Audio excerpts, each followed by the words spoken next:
原来传统武术真没有吹牛，真正的高手一拳真的可以打出千斤力量。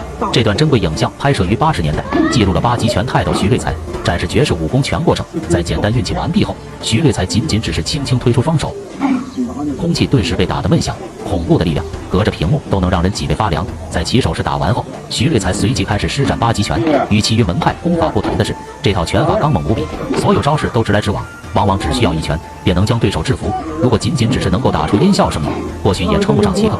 可徐瑞才的发力技巧却相当细腻，每一次出拳都有着转胯跺脚动作，拳头上的力量几乎就是牵动全身而出，故而才能展示出如此刚猛的拳法。据记载，想要打破空气墙，发出视频中的声音，速度至少要每秒340米以上。那么也就意味着徐瑞才挥拳的速度至少在每秒340米以上。学过物理的都知道，速度越快，力量越强。如果按照340米每秒计算，徐瑞才一拳至少在1000斤力量以上，这样的力量足以打破拳王泰森800斤一拳的记录。